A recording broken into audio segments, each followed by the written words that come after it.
J'ai commencé par peindre, des tableaux à l'huile et des gouaches quand j'étais aux Beaux-Arts et j'ai fait de la peinture à l'huile et de la gouache pendant une vingtaine d'années et ensuite j'ai commencé à faire des aquarelles et j'ai commencé à travailler au CIRVA, le Centre international de recherche sur le verre. Donc j'ai commencé à dessiner des vases. Donc voilà, le volume est apparu avec le verre et donc j'ai commencé à modeler en cire, pour faire des petits vases, des petits chiens.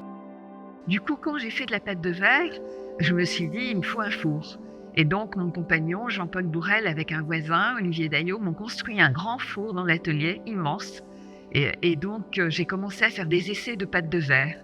Mais j'ai tout de suite réalisé que, ça ne suffisait pas d'avoir un four, il fallait plein de machines.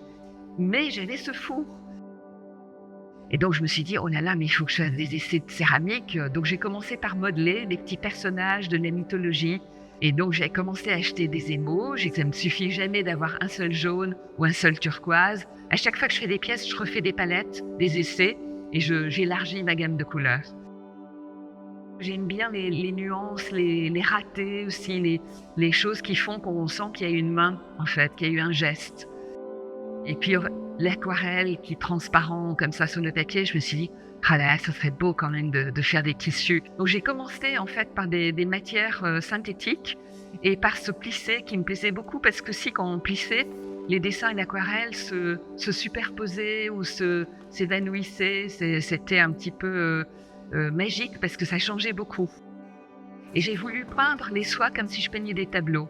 Donc ça déborde, ce qui est très beau, c'est que le geste continue de peindre. Donc on attend que les couleurs se rejoignent, pour en faire une autre, pour pas qu'elles se recouvrent trop. J'ai pas voulu cerner, j'ai voulu garder aussi la liberté du pinceau et de l'eau qui pénètre la matière. Je me suis dit: «Ah mais peut-être ce serait joli aussi de faire des volumes en papier comme ça» et là est arrivé le papier calque et le papier calque, ça m'a permis aussi de faire des installations immenses en voyageant avec un petit rouleau et de jouer aussi en renvoi avec les vases, avec les tissus. Parce qu'en fait, une fois que j'ai eu fait tout ça, j'ai voulu les montrer ensemble. Et depuis les années 20, depuis les années 30, on mélange les choses et je trouve ça tellement joli. Je me dis: «Tiens, je vais essayer de penser un peu les choses pour qu'elles se rejoignent et qu'elles dialoguent, qu'elles se métissent», parce que pour moi, c'est important. Le métissage, c'est quelque chose que je garde toujours en tête. Je trouve que c'est la beauté du monde de voir le métissage, comment les choses se mélangent. J'ai toujours voulu rendre hommage aussi à l'histoire de l'art. Et moi, ce que je voudrais, c'est qu'ils regardent à la fois, la danse des pièces, le mélange des matières, des couleurs et tout ça, qu'ils prennent plaisir, qu'ils se posent pas trop de questions. C'est une espèce de bouquet de fleurs, c'est aussi une musique. Je trouve que les pièces, elles doivent être musicales, il doit y avoir du rythme.